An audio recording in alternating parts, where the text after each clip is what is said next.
ధర్మంలో ఉదయం లేచిన దగ్గర నుంచి రాత్రి పడుకునే వరకు మనం చేసే నిత్యకృత్యముల ద్వారా దేవుణ్ణి ఏ విధంగా తలుచుకోవచ్చు, అలా తలుచుకోవడం వల్ల కలిగే ప్రయోజనాల గురించి మన పెద్దవాళ్ళు శ్లోకాల రూపంలో మనకు అందించారు. మరి అటువంటి శ్లోకాల గురించి ప్రస్తావించుకుందామా? అందరికీ నమస్కారం. నా పేరు మాధురి. పెద్దల బాలశిక్ష ఛానల్కు స్వాగతం. ముందుగా ఉదయం లేచిన వెంటనే చెప్పుకోవలసిన శ్లోకం గురించి తెలుసుకుందాం. కరాగ్రే వసతే లక్ష్మీ, कराग्रे वसते लक्ष्मी, కరమధ్యే సరస్వతి, करमध्ये सरस्वती, కరమూలే స్థితే గౌరీ, करमूले स्थिते गौरी, ప్రభాతే కరదర్శనం. प्रभाते करदर्शनम्.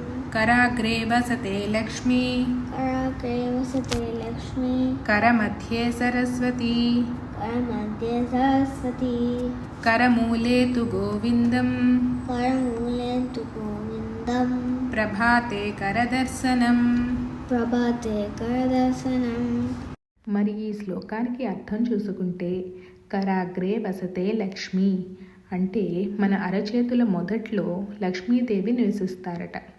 అలాగే కరమధ్యే సరస్వతి, అరచేతుల మధ్యలో సరస్వతీదేవి తిష్ట వేసుకుని నివసిస్తారట.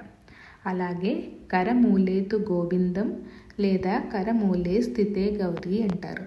అంటే అరచేతుల చివరల గౌరీదేవి లేదంటే విష్ణుమూర్తి నివసిస్తారట. విష్ణుమూర్తి ఎల్లప్పుడూ మనతో ఉంటూ మనల్ని రక్షిస్తూ ఉంటారు అని దాని అర్థం. లక్ష్మీదేవి అంటే మనం డబ్బు అనుకుంటాం. అయితే లక్ష్మీదేవి అనగానే డబ్బు మాత్రమే కాదు, సంపదకి వృద్ధికి సంకేతమట. అంటే మనం ఒక విషయాన్ని నేర్చుకోవాలి అనుకున్నప్పుడు అది ఎటువంటి విషయమైనా కూడా చక్కగా నేర్చుకోగలిగితే, దాని యందు జ్ఞానం సంపాదించుకోగలిగితే దాన్నే సంపద అంటారు. అటువంటి జ్ఞానానికి వృద్ధికి సంకేతమైన లక్ష్మీదేవి మన అరచేతుల మొదటిలో నివసిస్తారట. అలాగే సరస్వతీదేవి అంటే అపారమైన జ్ఞానానికి సంకేతము. మరి సరస్వతీదేవి మన అరచేతుల మధ్యలో నివసిస్తారట. అలాగే విష్ణుమూర్తి మన అరచేతుల చివరిలో నివసిస్తూ మనల్ని ఎల్లవేళలా కాపాడుతూ ఉంటారట.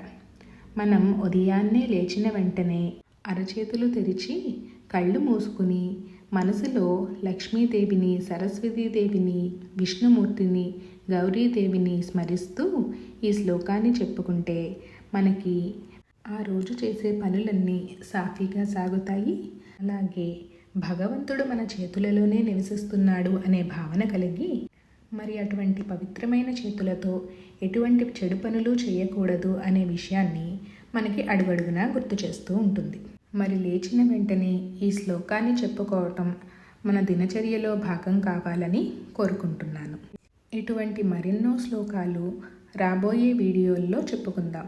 మరి అవన్నీ మీ వరకు చేరాలి అంటే మన పెద్దల బాలశిక్ష ఛానల్ను తప్పకుండా సబ్స్క్రైబ్ చేసుకుంటారని కోరుకుంటూ సెలవు.